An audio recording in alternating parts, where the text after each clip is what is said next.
on, guys? Welcome back to another video on my channel. Hopefully you're having a great day. I am out on the CFMOTO 450SS. I got a lot of new things going on, so this is the first video that I have rode with the Insta360 X4, their brand new Insta360 camera that does 8K 360 video. So I'm pretty excited about that. Hopefully this turns out well. Before I had this camera, I used the Insta360 X2, so I never upgraded to the X3. I just went from the 2 to the 4. I don't think there was that big of an upgrade between the 2 and the 3. That's why I never did it. But this one has a better resolution. It's supposed to be better in low light as well. So see what you guys think of it. See if the video looks a little bit better. Maybe you can't even tell a difference. But there's a bunch of other features this has besides the 8K, just an improvement overall to the Insta360 camera.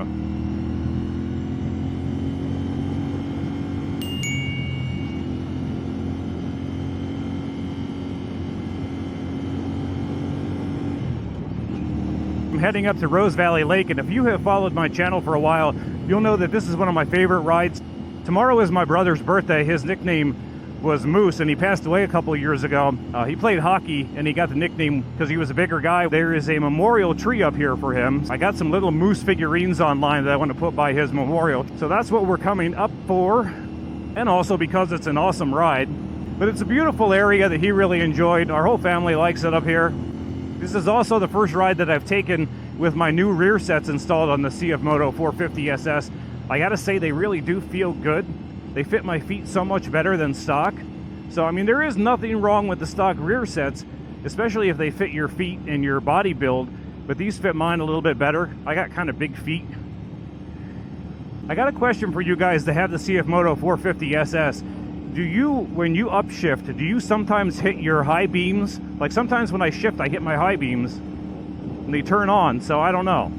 I don't know if it's just me. Maybe I need to make an adjustment. Everything feels right, but then I'll look down, I'm like, why are my high beams on? And I realize that when I shift, sometimes I hit the high beam button at the same time. So I don't know, maybe you guys don't have that problem. Maybe it's just an adjustment I have to make here.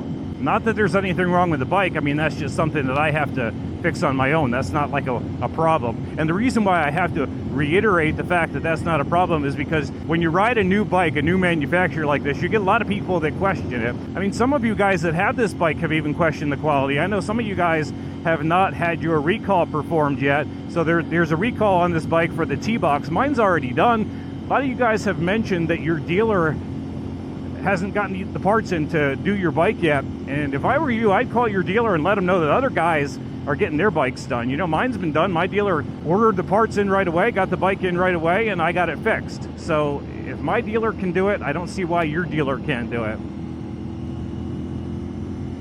I think a lot of times some of the smaller dealers maybe only put a parts order in once a month or something, and you know, that's going to be a delay. But when it comes to a recall, you need to let them know that it's kind of an urgent thing, that the manufacturer wants you to, the CFMOTO wants you to get this recall done. I don't know of anybody that's actually had an issue though. It's just something CFMOTO caught that they thought there could end up being an issue sometime in the future, but I haven't heard of anybody that's actually had an issue with the T-Box falling out of the bike.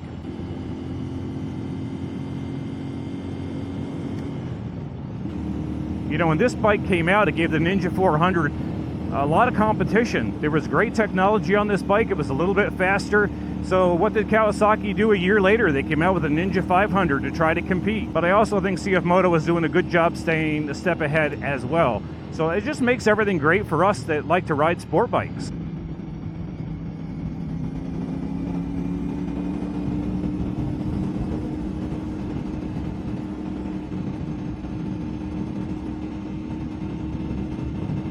I think I sound different when I'm riding the bike. I think I'm more hyper, I'm more excited than I am when I do my walk around videos. I don't know if you guys can hear a difference or not, but I feel like I'm a little bit more hyper.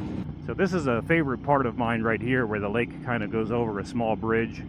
You got lake on either side of you. Not too many people out today.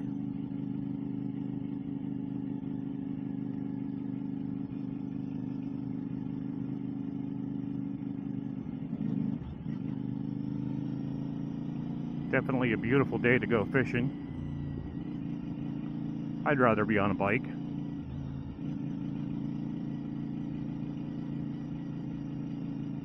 And I like it this time of year because everything is kind of a light green, like early spring. Everything's light green, so it looks really nice. It's vibrant after a long winter where everything was brown and ugly. It just looks awesome right now. Sometimes I always look up into the trees to see if I see any eagles sitting there. I have seen them sometimes sitting low. Gosh, I'd love to find one for you guys to see. It's about the right time for them to be flying, but I don't see any flying above either. Sometimes you don't spot them right away.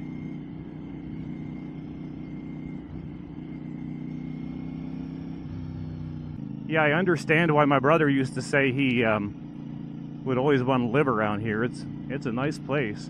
He used to actually fish out there quite a bit, right in that part. One thing I've come to realize is you hear a lot of people that say time heals everything, you know, even in a situation like death. And he died suddenly. It was a shock. But I don't know whether I would really agree that time heals, but I think time helps you learn how to deal with things differently. You know, there's things you can't change, and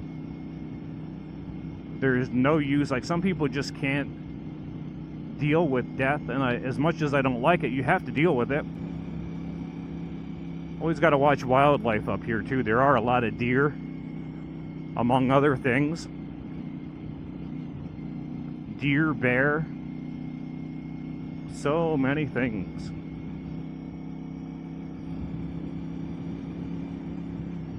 They redid this road last year, but they didn't really take the bumps out. They just kind of paved over the bumps. So it isn't nearly as bad as it was, but it's still pretty bumpy. This bike has a good suspension on it. It's actually a little bit soft for a sport bike.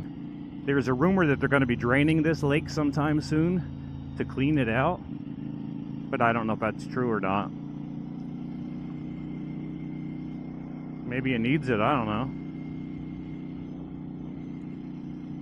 Look at that yellow bird. Watch it, bird.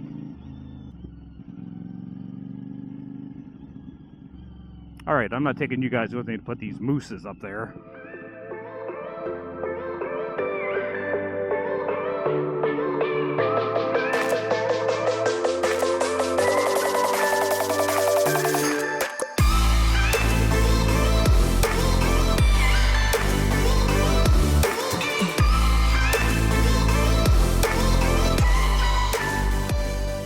Now we're back on the bike. We're going to get out and ride again. Boom, bomb, boom, bomb, boom, bomb, boom, bomb, boom. Ooh, ah, ooh, ah, ooh, ah, ooh, ah.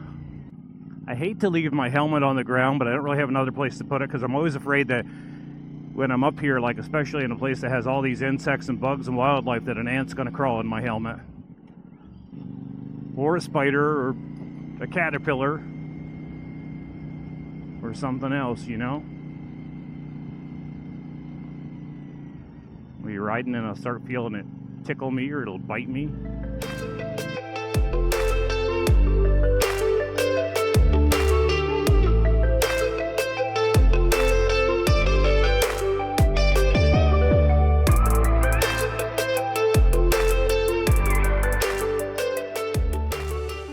I'm going to wrap this video up by saying I'm really happy that the weather turned out like it did today.